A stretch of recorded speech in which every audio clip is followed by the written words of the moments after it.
Et bonjour à tous. Alors aujourd'hui, je suis super content d'être avec Florian Zumbrun, le magnifique, qui vient d'arriver. Hello. Et on a comme invité du jour Nicolas Daniel. Nicolas, est-ce que ça va bien? Salut, bah oui, ça va super, merci beaucoup de me recevoir. Ça fait Ouais. plaisir. Pour la C'est petite un plaisir histoire, pour nous. avant de te rencontrer, on a connu ton frère vu qu'on était dans la même promo que lui à Gobelin. Et oui, Et ensuite, on s'est rencontrés, on a fini à 5 heures du matin ensemble, parler de code et d'autres choses. T'as failli manquer des avions, on a bien rigolé. ça Une balance tout super direct. conférence. Je veux dire, on part tout de suite direct dedans. Comme ça, on est bien, on est au top. On te met à l'aise. Et ouais, non, tu as sorti en ce moment un nouveau projet Surprise Party, Surprise Land, et Surprisement, dont ouais. tu vas nous parler. Et puis, on va revenir un petit peu avant sur l'ensemble de ta carrière, justement, et tout ce qui s'est passé avant la rencontre, après la rencontre, et récemment, depuis presque un an, dans la NFT. Yes, carrément. Et en tout cas, il y a un moment, on aurait pu te définir comme créatif développeur. Est-ce que c'est toujours la manière dont tu te définis ou est-ce que tu te présenterais différemment maintenant? Je pense qu'aujourd'hui, je le dirais différemment. En fait, Creative Developer, pour moi, c'était vraiment le titre lié plus à mon activité de développeur web. Creative Developer, c'était le titre qu'on disait un peu tous dans le milieu pour dire qu'on faisait des sites internet visuels niveau front, mais avec une touche de créativité, donc un œil sur les animations, sur le motion, sur donner une ambiance aussi au site. Donc, du coup, ça, c'était plus Creative Developer. C'était plus avant quand je faisais vraiment full-time du site web en agence. Aujourd'hui, je pense que je me définirais peut-être plus comme générative artiste. C'est aussi le titre qui représente le mieux, je pense, aujourd'hui, ce que je fais, c'est-à-dire faire des œuvres artistiques, mais avec du code, avec des algorithmes, donner des instructions en code pour générer des visuels. Voilà. Et, mais avant de passer sur le sujet NFT, il y a un autre sujet qui nous intéresse aussi, c'est celui du mapping, des installations que tu faisais à un moment, justement avant de switcher un peu. Ça, c'était pour toi un des débuts de générative artiste, ou en tout cas des prémices de devenir artiste, tu penses, ou c'était encore autre chose? En soi, je pense que, si vraiment on veut aller loin, je pense que ça vient du tout début, en fait, de ma première rencontre avec l'art digital, parce que l'art en général, j'aimais tout ce qui était visuel, j'étais curieux, tout ça, mais vraiment l'art digital, en fait, à l'époque, j'avais aucune idée qu'on pouvait appeler ça de l'art, c'était vraiment des petits gifs partagés sur Instagram, partagés sur Twitter, des choses comme ça. Et donc moi, c'était à l'époque où j'étais arrivé à Gobelin, à Annecy, où j'avais fait des stages déjà avant à Make Meeples, des choses comme ça, qui m'avaient appris à comprendre mieux comment ça fonctionnait les langages web, disons. Et du coup, j'ai commenccommencé à entendre parler de Three.js, des choses comme ça, et je me suis dit, mais il y a trop moyen de faire des petits trucs à côté, en fait, pas juste des sites internet ou des choses comme ça, mais juste s'amuser avec l'outil, essayer de faire des choses visuelles. Et du coup, c'est à ce moment-là que moi, j'avais commencé avec CodePen à essayer de reproduire des petits gifs que je trouvais cool, donc des petites animations faites par des motion designers généralement, donc fait avec un logiciel. Et le but que je me fixais, c'était d'essayer de le refaire en code. Donc, ça a vraiment, je pense, commencé comme ça, les tout début de ok, je peux faire des trucs visuels avec du code. Okay. Et après, c'est ça, tout s'en est suivi petit à petit en suivant les nouvelles technos, en suivant aussi ce qui se faisait, en suivant aussi, moi, mes envies. Ouais, carrément. Et du coup, tes envies, elles t'ont emmené à Montréal. Ouais, c'est ça. Ouais. Avec mes amis, on est parti, on s'est rencontrés à Gobelin, à Annecy. Et du coup, après nos 2 ans, on avait tous envie de partir. Donc, les solutions, c'était soit partir à Paris, parce que c'est là qu'il y avait le travail dans notre milieu, ou alors partir à Montréal et tenter un nouveau truc, quoi. Et du coup, on est tous partis tous les 4 là, à Montréal. Et je regrette pas parce que je pense que c'est aussi ce qui m'a défini en tant qu'artiste aujourd'hui en soi, parce que la scène montréalaise, elle est très artistique aussi, donc ça m'a permis d'être confronté à des nouvelles choses que je connaissais pas forcément. Ouais, elle est très très riche, il y a beaucoup de festivals, il y a beaucoup d'innovations, Ouais. ils mettent en avant tout le temps des nouvelles choses. Ouais, le côté culturel à Montréal est très mis en avant et c'est ça qu'on a apprécié là-bas aussi. Moi, je partais à la base pour 1 an ou 2 ans, je suis resté 6 ans, donc je peux pas mentir, j'ai bien aimé mon expérience. Et là, tu es sur Paris maintenant? Non, là, je suis sur Nantes. Non, Sur Nantes, ok. ouais, j'avais pas forcément envie de rentrer sur Paris. Et Ouais. Nantes, pareil, en fait, c'est une ville qui est très, très culturelle. Ils se bougent beaucoup pour faire des événements culturels avec des artistes, sur du visuel, des choses comme ça. Donc Nantes, ça me correspond aussi pas mal comme ville. Ok. Donc là, Ça, tu vas c'était rester super pendant un petit moment. intéressant du coup pour voir un peu les petits mouvements. Et bah, du coup, tu as fait aussi le mouvement, tu as suivi, en parlant de mouvement, tu as suivi le mouvement NFT. Alors, c'était rigolo parce que tu as pris le train vraiment quasiment au tout début, non, presque. Et tu es allé de plateforme en plateforme. Ouais, bah en fait, j'étais ultra curieux de tout ça parce que c'était fin, fin 2020, je pense, où j'ai commencé un peu à en entendre parler sur Twitter, parce que moi j'étais sur Twitter depuis longtemps pour la veille dans le web development, tous les développeurs et tout étaient pas mal sur Twitter à partager leurs nouvelles prods, des choses comme ça. Donc moi, Twitter, je le connaissais depuis pas mal de temps. En fait, il y a une nouvelle vague d'artistes que moi je suivais sur Instagram, donc des motion designers, des choses comme ça. Ils sont tous arrivés sur Twitter d'un coup, donc j'ai pas compris ce qui se passait. Ça parlait de NFT partout. J'étais wow, qu'est-ce qui se passe? Donc j'ai voulu m'y intéresser et j'étais ok. Donc là, on parle de faire des œuvres digitales, donc des JPEG, des MP4, des choses comme ça, mais ne pouvoir en fait le vendre comme une réelle œuvre, donc assimilé comme un tableau, des choses comme ça. Et donc là, ça m'a un peu titillé, moi qui depuis des années faisais des petits, des petits visuels, soit animés, soit statiques, mais sur Instagram ou Twitter. Je me suis dit bah, j'aimerais bien tester en fait, tester ça et pourquoi pas vivre de ça si ça fonctionne quoi. Donc c'est Et le début de test, parce que comme disait David, on t'a vu sur plusieurs plateformes. Tu as eu SuperArt, tu as Artblock aussi qui t'a vraiment propulsé. ouais. C'était quoi ta première plateforme du coup?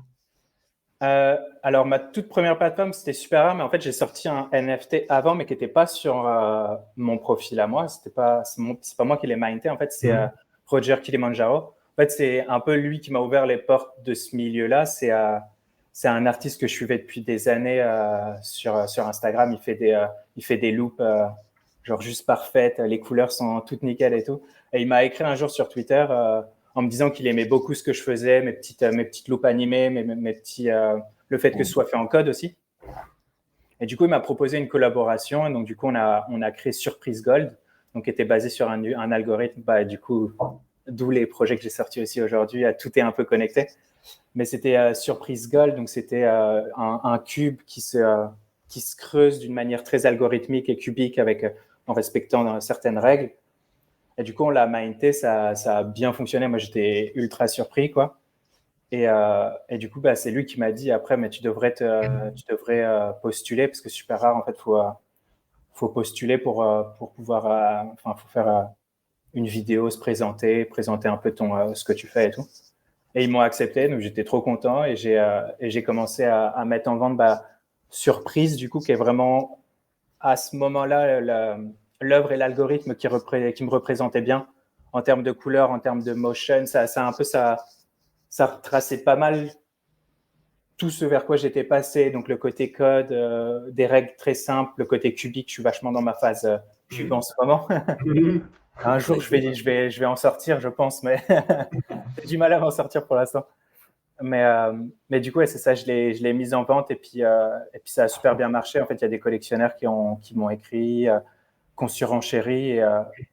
Moi, j'étais ultra ému en fait parce que c'était quelque chose que j'avais réalisé sur mon temps libre à côté de mon travail. Et le fait de savoir qu'en fait, ça peut intéresser d'autres artistes, d'autres collectionneurs, sur la démarche, sur les visuels et des choses comme ça, ça m'a vachement touché sur le côté, ok, ce que je fais finalement, ça plaît, c'est pas juste des likes sur Instagram ou sur Twitter. Il y a quelqu'un qui est prêt à payer pour posséder une œuvre que j'ai créée, quoi. Et ensuite, tu as eu Artblock aussi, tu étais un des premiers artistes dessus. Comment tu l'as rencontré ou comment tu as été amené à participer à la plateforme? Alors, Artblock, moi, ça faisait longtemps que je regardais ce qu'il faisait. Et il y avait le fondateur qui m'avait écrit justement pour me dire, tu veux pas faire un projet lié à surprise ou des choses comme ça. Et j'étais ultra curieux, mais en fait, tout se passait tellement vite avec Super Rare, avec tout. Enfin, j'avais mon travail à côté que j'ai pas trop eu le temps en fait de me focus là-dessus. Et en fait, après un jour, c'est Anne sur Twitter qui m'a proposé de faire un projet justement sur Artblocks. Donc, c'est un artiste que j'avais rencontré fin 2020 aussi sur Twitter, qui lui a fait un projet CryptoCube, donc fait en code aussi, qui avait bien fonctionné. Et du coup, il m'a dit, est-ce que tu veux faire avec moi un projet sur Artblocks? Et du coup, moi, j'étais ultra chaud de pouvoir, en fait, ça se correspondait même encore plus à ce que j'aspirais, en fait, de pouvoir vraiment écrire un algorithme et les collectionneurs vont pouvoir collectionner une entité de cet algorithme. Et du coup, c'est ça, on a commencé à discuter. Moi, j'avais aussi des envies de faire de la musique générative. Je me disais que ça pouvait être intéressant aussi de montrer à tout le monde les possibilités du génératif, quoi. Au-delà du visuel. Ça revenait quand on faisait du VJing à Montréal, on travaillait aussi sur de la musique, des choses qui sont en rythme avec la musique, créer de la musique avec le code aussi. Donc, du coup, ça a été un peu un point d'entrée. On a commencé à discuter là-dessus et se faire ce premier projet qui était Algorithme, du coup. Ouais. C'est des cubes aussi, désolé, mais il y a un problème avec ça. Mais ça va. On parlera après de tes inspirations, d'où ça vient, les cubes, tout ça. Parce qu'il y a un truc quand même. Ouais, je pense, en vrai, je dois avoir une fixette là-dessus, je sais pas. Mais... Tu vas découvrir qu'un jour, que tu jouais avec des cubes quand tu étais petit. Ouais, c'est ça. Mais ouais, du coup, c'est ça. C'est Algorithme. Donc, c'est un projet où on s'est concentré, en fait, tout le long du processus, c'était vraiment la musique, enfin l'audio et le visuel en même temps. Donc, du coup, c'était super intéressant parce qu'il y avait des similitudes entre les deux. Donc, avec le cube qu'on pouvait subdiviser en étape par étape, donc en récursif subdivision. Du coup, tu coupes le cube en 4. Après, un des cubes, tu peux le recouper en 4, des choses comme ça. Et en fait, en musique, en se renseignant, on a regardé plein de vidéos, on a lu aussi sur le fonctionnement de la musique, mais c'était pareil. En fait, tu as une note pleine, après, tu as un quarter, 8 notes, des choses comme ça. Et donc, du coup, en fait, on a fait le parallèle entre les deux et on a rendu une petite expérience visuelle en fonction des subdivisions. Ça fait la longueur de la note et ça joue une hauteur de note différente, des choses comme ça, donc avec plein de règles. Donc, c'était ça un peu le principe. Et du coup, Artblocks permettent de justement écrire un algorithme et de mettre plein de paramètres différents. Donc, du coup, quand le collectionneur va minter une itération, aléatoirement, en fonction d'un seed d'entrée, ça va dire, OK, il y aura 20 subdivisions. Ça va être de tel type niveau audio. On avait des scales, donc en gros des groupes de notes qui pouvaient fonctionner ensemble. Ça va être tel scale, ça va être telle palette, ça va être plein de choses comme ça en fait. Et ça génère ton œuvre unique liée à ce seed. Et donc du coup, c'est ça m'a un peu ouvert les portes aussi à ce milieu qui était le Generative Art, mais en NFT, donc avec l'algorithme direct minté sur la blockchain. La blockchain, yep. Ouais, trop cool. Et derrière, tu n'as pas trop exploré, par exemple, FXH, c'était pas une plateforme qui t'a intéressé ou c'est une plateforme qui t'a intéressé? Si, de fou. Enfin, j'ai vu tout ce qui s'est passé dessus, mais en fait, genre, je me laissais tellement déborder par mes trucs. Et puis, moi, j'ai la manie de tout le temps sous-estimer les tâches qui me restent. Je me dis, il me reste une semaine, ça va large le faire. Au final, ça me prend 2 mois. Donc, ça, c'est le gros problème. Et en fait, il y a ce côté aussi de jamais... vu que c'est plus des clients, mais c'est nous-mêmes les clients, c'est dur en fait de se mettre une deadline et se dire OK, là j'arrête, il est fini le projet. Du coup, en fait, je me laisse tellement déborder par mes projets et par les envies et par C'est pour ça, par J'ai exemple, là, envie que t'as d'aller fait, plus loin. c'est pour ça, là, par exemple, tu as fait une annonce pour Surpriseland pour dire, OK, ça va être Ouais, à c'est ce ça. moment-là. Ça faisait pas mal de temps que je visais des dates et j'y arrivais jamais. Et là, je me suis dit, OK, là, il me reste ça à faire. OK, je pense que là, dans 2 semaines, je peux le sortir. J'annonce, je commence à faire ma communication. Et comme ça, au moins, pour les 2 semaines, j'ai pas le choix, quoi.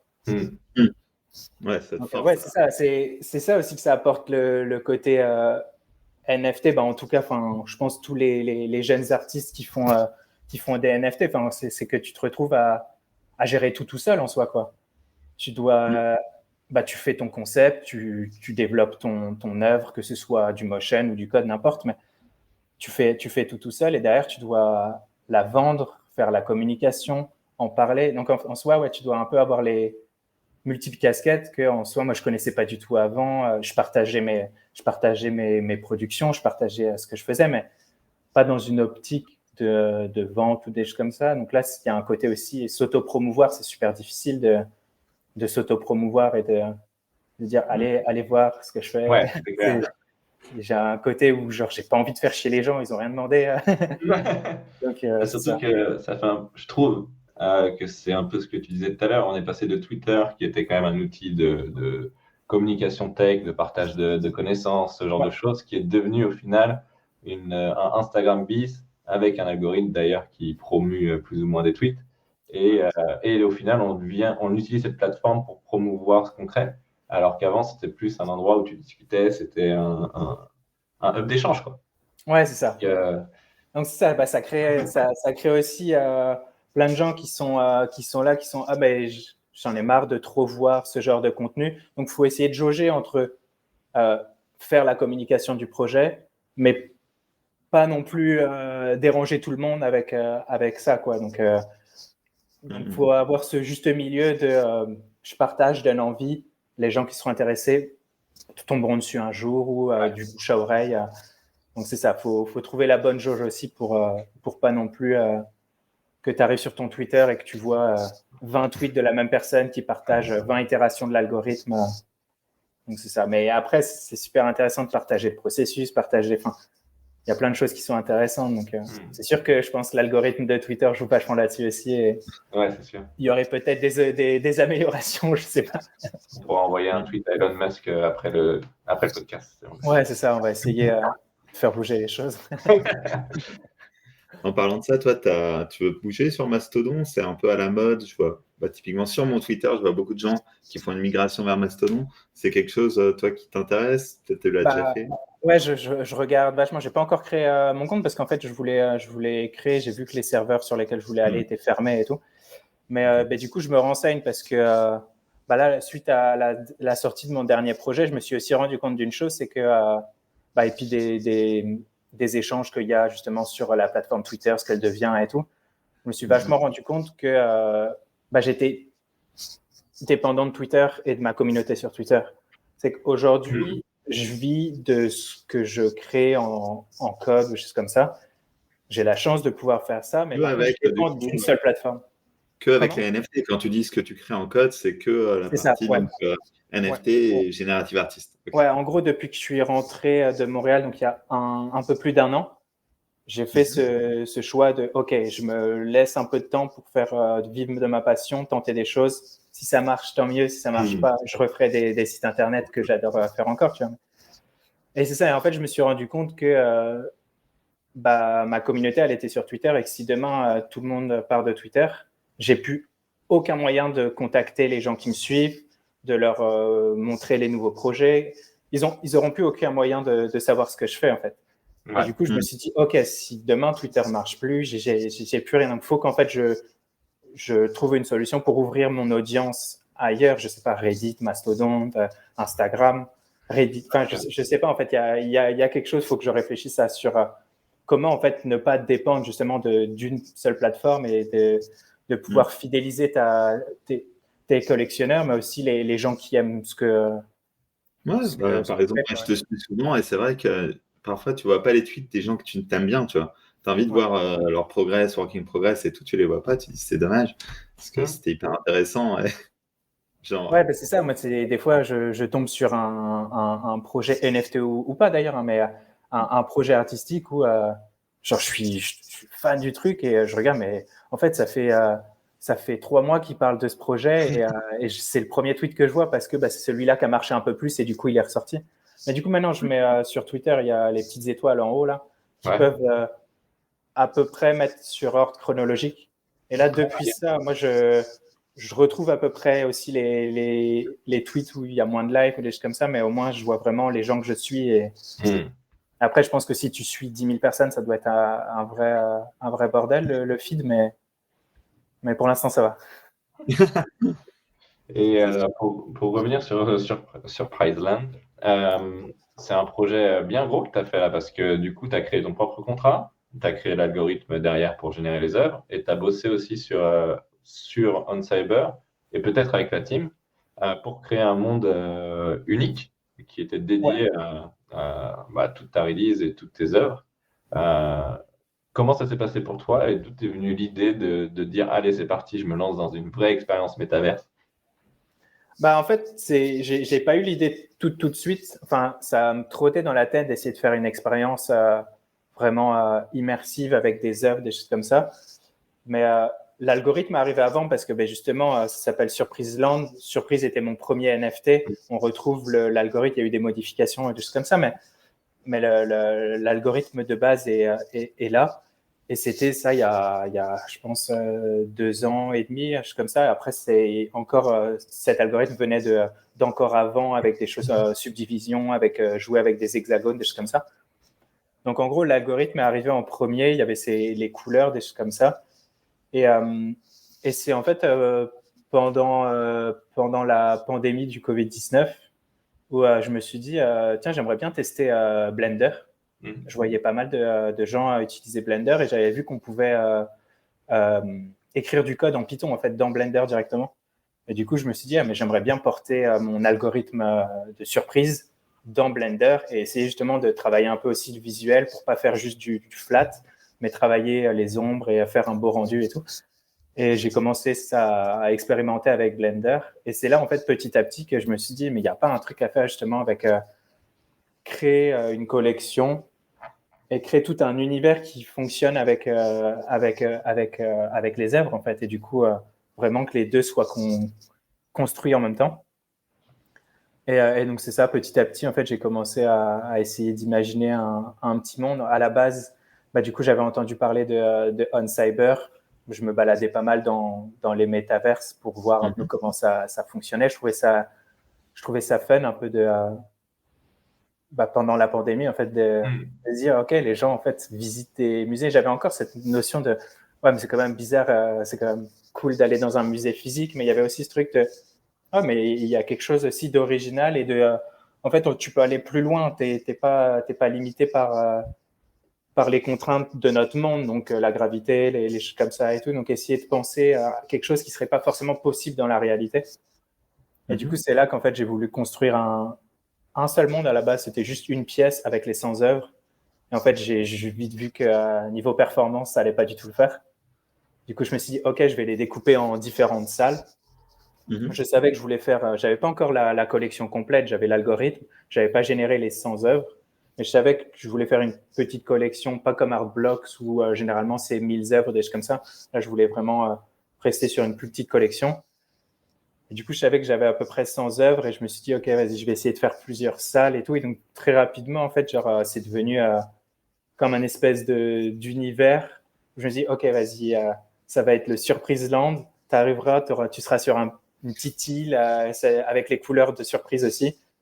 Et tu pourras expérimenter différentes salles avec des concepts et tout. Et du coup, après, c'est ça, j'ai commencé dans Blender aussi. Donc, j'apprenais en même temps Blender. Donc, on est d'accord que chaque salle, c'est toi qui les as designés sur Blender et tu les as importés Ouais, derrière sur en fait, OnCyber. ouais, c'est ça. OnCyber, en fait, c'est une plateforme qui te permet de.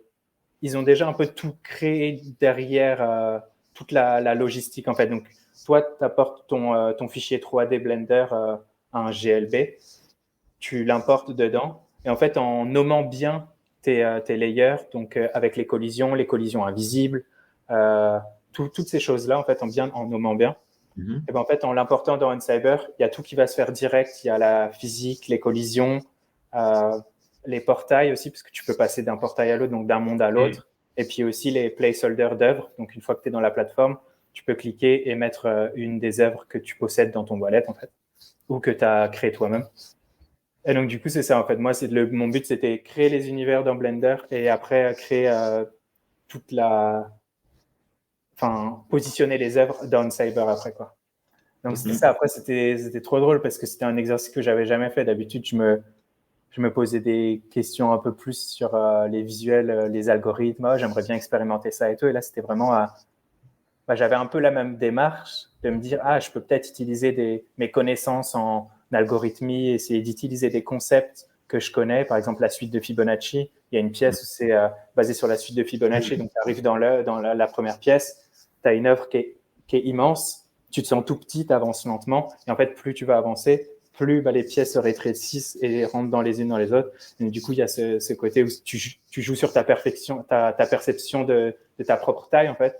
Donc, c'était plein de petits concepts comme ça, mais il y a du code aussi. Il y a le Menger Sponge, c'est une fractale. Donc, je voulais me dire, tu peux te balader dedans avec tes couleurs, des choses comme ça. Enfin, plein de petits concepts comme ça. Et du coup, c'était super fun de concevoir tout ça. Et puis, j'ai appris plein de trucs pendant le processus, du coup, sur Blender.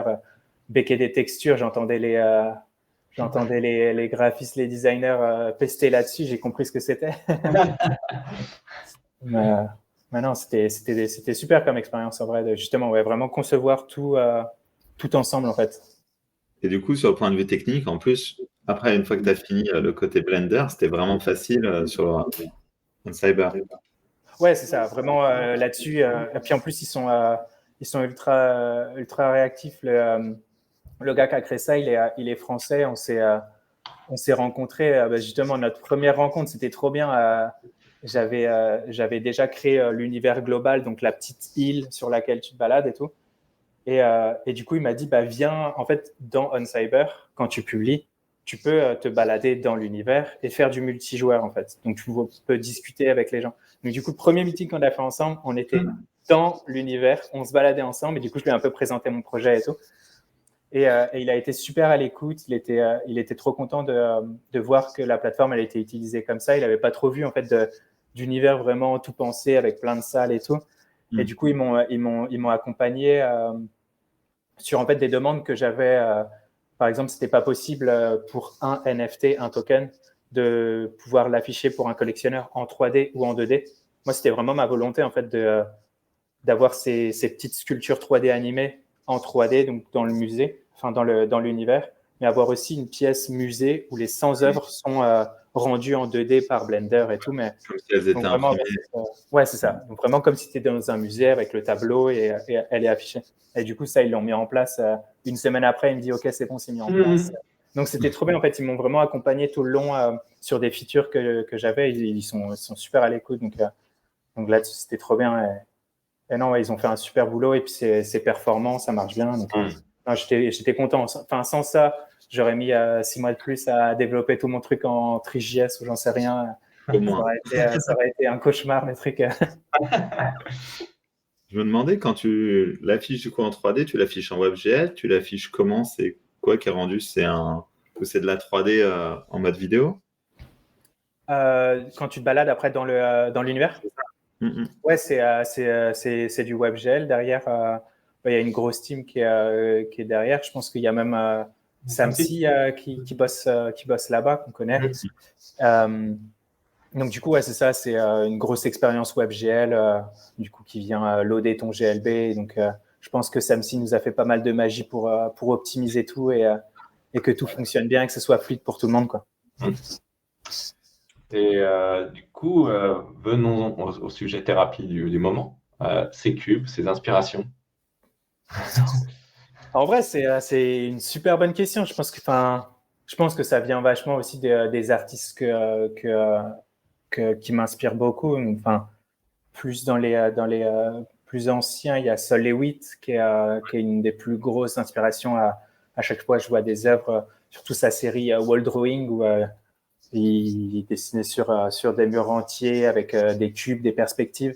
En fait, moi, j'adore jouer avec le côté illusion 3D, 2D, tu sais pas trop, enfin, comment le regarder, il se regarde dans plusieurs sens. Enfin, j'aime beaucoup jouer avec tout ça. Donc, je pense que ça vient vachement de mon appréciation de ses œuvres.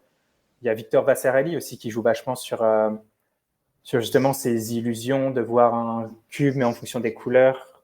Tu sais pas trop dans quel sens c'est. En fait, jouer sur la perception que tu peux avoir de la perspective et de l'œuvre. Je pense que ça vient de là. Et puis aussi de mon côté, j'ai une approche vachement mathématique aussi de l'art. J'aime beaucoup. Enfin, quand j'étais plus jeune, j'adorais les maths. J'aimais trop tout ce qui était, vraiment scientifique, quoi. Et je pense que ça vient aussi de là, ce côté un peu passion des algorithmes et du fonctionnement en fait des algorithmes et du coup des subdivisions, des choses comme ça, de la trigonométrie, parce que du coup en code c'est beaucoup aussi de calculs comme ça pour savoir tel point ou des choses comme ça, comment bien positionner les choses et tout. Donc ouais, c'est ça. Je pense que ça vient de toutes ces un peu inspirations que j'aimais, l'architecture aussi, le minimalisme. J'aime beaucoup tout ce qui est très minimaliste, des choses comme ça. Donc, après, ouais, vas-y.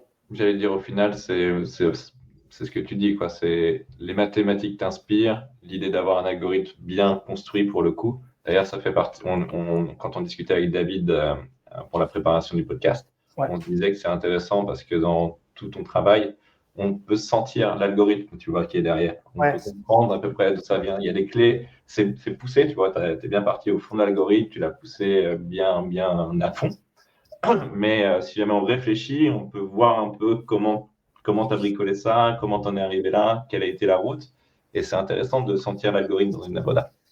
Ouais, en vrai, je pense que quand tu regardes ce que je fais, il n'y a rien de bien compliqué en soi quand tu regardes. C'est vraiment que des règles simples, en fait. OK, je prends par exemple surprise, c'est vraiment tout bête. C'est tu prends un cube, tu le subdivises en 3 cubes, mais visuellement, en fait, les 3 cubes rentrent dans le cube, donc sur une vue isométrique. Et du coup, après, tu répètes ça. Et du coup, en fait, ça te fait une structure qui est, je pense, un des premiers projets que j'avais fait là-dessus, c'était hexagonal. C'était vraiment ce principe bête de prendre des cubes et de les resubdiviser et tout. Et en fait, derrière, c'est je vais aller plus loin. En fait, chaque centre de subdivision, je peux le bouger, en fait. Et si tu le bouges, en fait, vu qu'il a des enfants, tous les enfants vont dépendre de ça. Donc, il y a ce côté aussi où, du coup, ça bouge dans tous les sens. Il y a ce côté un peu vague ou des choses comme ça, un motion un peu… C'est vrai que c'est assez important de le dire dans ton travail pour ceux qui ne l'ont pas encore vu. C'est quand même très animé. Tu as toute une partie motion dans ton travail qui est vraiment visible et qui est trop intéressante parce que c'est playful à regarder. C'est la manière dont ça bouge, c'est super fluide. C'est très beau. Hypnotique. Il y a vraiment un mouvement hypnotique. Je pense, merci beaucoup. Je pense qu'en fait, c'est ça se relie totalement à ce que je disais tout à l'heure de mes premières rencontres avec le code visuel. C'était vraiment des petits gifs animés comme ça. Et vas-y, je vais essayer de les recréer. Et donc, au final, aujourd'hui, je suis trop content de pouvoir créer mes propres, justement, petites loupes animées.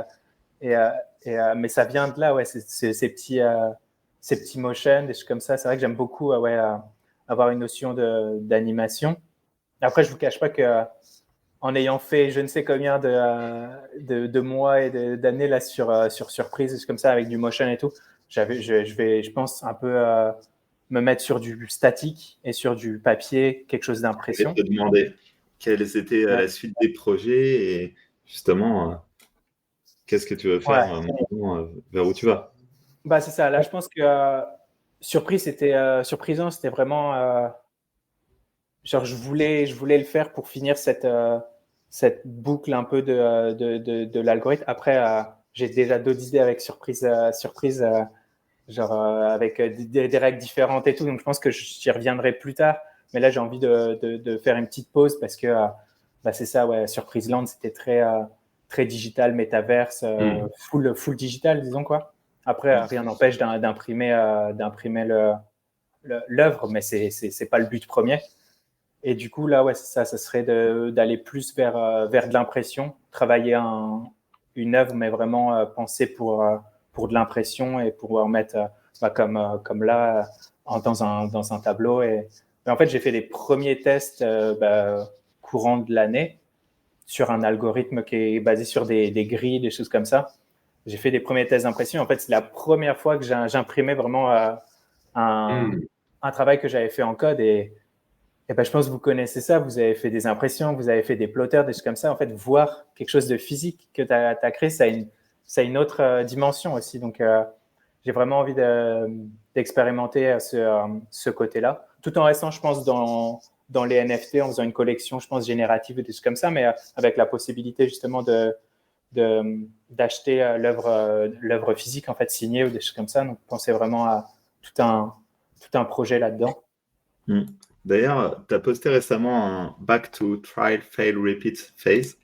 Ouais, ouais, c'est le côté t'expérimentes et tu te plantes et ça marche pas et t'es pas content de ce que tu fais et au final le lendemain t'es content. C'est vraiment le classique try fail repeat en code. C'est t'essayes, tu sais pas trop de ce que tu fais. Des fois t'es surpris par ce que t'as comme résultat. C'est vraiment, en vrai, je pense la phase que je préfère dans un projet, en fait, c'est même pas à l'étape de projet, c'est vraiment de l'exploration. T'essayes des trucs. Dans mon téléphone, j'ai plein de notes, des bouts d'algorithmes, des bouts d'idées. Tu prends une grille et tu la coupes comme ça, mais en fait, tu la tords, des trucs comme ça et tout. Et en fait, tu reprends la note et en mode, vas-y, ok, je vais essayer. Là, par exemple, c'est ça, tu prends une grille, tu la coupes, tu lui appliques des fonctions de sinus, des choses comme ça, tu la mets en isométrique. Voilà, genre au final, quand je regarde, je retrouve des cubes, encore une fois, j'arrive à me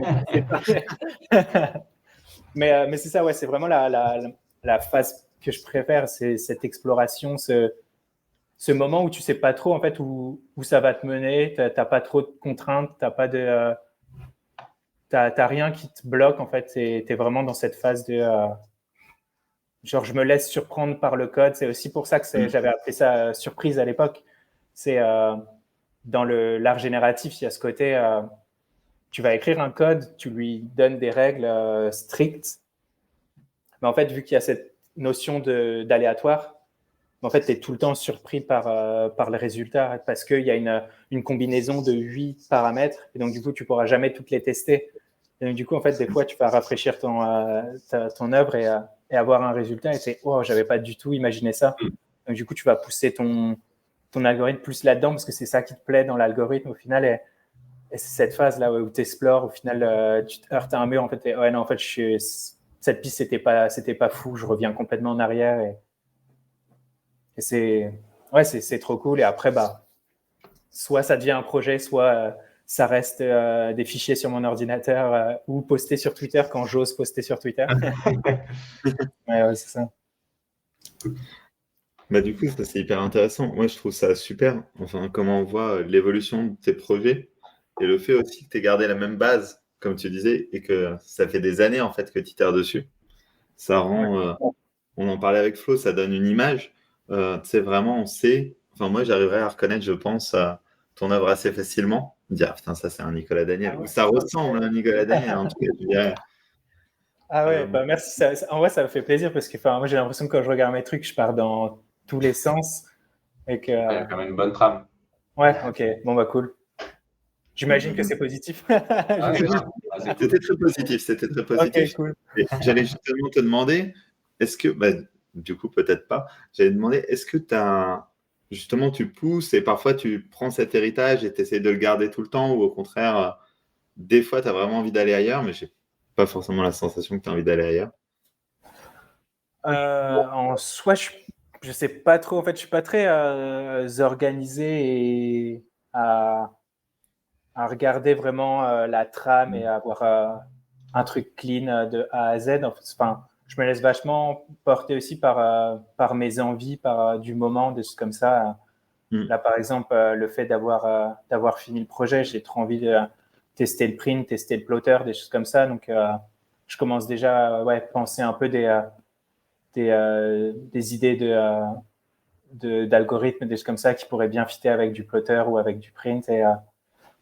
Mais à regarder une trame, je sais pas du tout. Je pense que inconsciemment, je reste dans cette trame minimaliste et cubique et colorée. Après, je sais pas si dans 1 an ou dans 3 ans, ce sera complètement différent ou ce sera encore similaire. Je saurais pas dire. En fait, ouais, c'est vraiment sur le moment, sur le flow, sur les envies. Ouais. Carrément. On arrive sur la fin. Il y a une question qu'on demande souvent à nos invités. C'est quel était ton pire projet ou ça c'est dur, hein. Et en l'occurrence, est-ce que c'est pas ta plus belle aventure, pire aventure, je sais pas comment dire. Ouais, et pire projet, c'est pas forcément quelque chose de oh putain. C'est pas forcément un mauvais projet, hein. C'est un projet, tu t'en rappelles, il t'a marqué Ouais. parce qu'il y a eu vraiment quelque chose comme ça d'extraordinaire. C'est super dur parce que, ouais, enfin, en soi, là, je vais penser à des projets plus clients en soi, mais j'en ai pas en tête, mais c'est plus où du coup, tu te heurtes à des contraintes techniques et de demandes où justement, enfin, c'est super compliqué de fitter le truc et tout, mais avoir un pire projet, non, je pense pas que. Enfin, j'ai eu la chance d'avoir, enfin, dans ma carrière de développeur front, une agence, enfin, à QFN, quand je suis arrivé à Montréal, qui m'ont fait confiance directe et du coup, avec des projets vraiment cool. Donc, aller trouver un pire projet là-dedans, Non, moi, c'était pas. ça va être Non, compliqué. Mais... c'était peut-être mal tourné. C'était plus le projet, enfin, tu vois, avec Flo, on en a des centaines pour le coup, Ouais. qu'on a adoré. Ouais. Mais on s'est retrouvé parfois dans des positions à installer des mappings à la Villette, à la dernière minute, où le truc, on est vraiment en train de prier pour que ça tombe pas sur les gens le lendemain matin parce qu'on les a vaguement accrochés. Ça marche.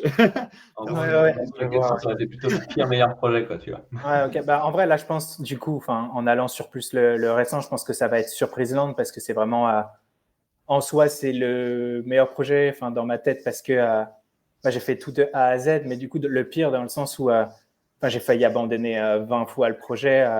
Ça fait je ne sais combien de mois, ça fait même presque plus d'1 an qu'il est dans les clous. Et quand tu es tout seul derrière ton ordi, Ouais. bah, du coup, tu as moins de feedback aussi des autres parce que j'ai ce côté aussi où j'ai peur de partager mon avancée, peur du jugement en fait. Et du coup, en fait, c'était vraiment ce truc dans le sens où bah, tu es en permanence, j'étais en doute permanent en fait. En fait, pourquoi je fais ça? Pourquoi enfin, genre, non, ça va pas marcher dans le sens, enfin, pas marcher, pas le côté, ça va ramener du monde, mais pas marcher dans le sens, genre, je vais jamais y arriver, je me mets trop de contraintes, je me demande trop de choses et tout. Et du coup, bah, quand un projet devient long, il y a forcément ces moments de mou où tu es en mode, non, en fait, c'est de la merde ce que je suis en train de faire. mais, mais du coup, ouais, et le meilleur dans le sens aussi où, bah, en fait, j'ai appris tellement de choses à tout faire tout seul, à essayer de concevoir, faire l'architecte en même temps, faire ma communication et tout, que bah, en l'ayant fini là et en prenant du recul, bah, je suis trop content de ok, c'est bon, je l'ai fait. J'ai mon idée de base, bah, c'est quand même, j'ai quand même réussi à faire et je m'en suis pas éloigné quoi, de ce côté créer un univers et pouvoir proposer une collection de 100 œuvres. Donc non, je suis trop content. Et puis, bah ouais, c'est ça. J'ai remis les mains dans le code pour faire le site web qui présente le projet aussi et tout. Donc, ouais, il y avait vraiment ce truc de je touche à tout dans le projet et du coup, je me tire les cheveux, même si j'en ai plus beaucoup. mais, mais, mais non, ouais, c'est ça. Donc, pire et meilleur projet en même temps. Voilà. Et une autre question qu'on aime bien poser aussi, c'est quel conseil tu donnerais au Nicolas Daniel d'il y a 10 ans ou si jamais quelqu'un commence à apprendre le creative coding, qui se lance un peu, est-ce que tu as quelque chose à partager pour des juniors, on va dire? Bah, en soi, je dirais de jamais arrêter d'essayer, en fait, d'explorer. Moi, c'était vraiment ça, en fait, ce truc de genre, et je me dirais, en fait, peut-être même plus, partager plus. Mais moi, c'était vraiment ça qui me motivait, en fait. C'était explorer tout le temps des nouveaux outils, des nouvelles idées, tous les soirs, tous les week-ends, juste comme ça. Après, c'est sûr, ça prend du temps, mais genre, ne pas hésiter à essayer d'explorer. Même, c'est ça, en fait, le try, fail, repeat, en fait. C'est essayer, se rater et recommencer, en fait. Enfin, je pense que c'est genre, ouais, t'essayes, ça marche pas, tu te tires les cheveux, ça fonctionne pas comme tu veux, mais au final, ça va mener quelque part, même si c'est pas forcément l'idée de base, ça va mener quelque part et je pense que tu pourras qu'en être fier derrière parce que tu auras aussi toute l'histoire à raconter aussi du voyage, de comment t'en es arrivé là aussi, quoi. Parce que c'est ça que j'aime trop, comme je disais, c'est ma phase préférée, c'est pas forcément le résultat final, mais c'est comment t'en es arrivé là et toutes les embûches, ce sur quoi tu t'es heurté, ce qui t'a donné envie de continuer, tout ça. Donc, ouais. Par rapport à ça, d'ailleurs, on le voit beaucoup sur ton Instagram. Moi, en préparant l'émission, je suis allé sur ton Instagram.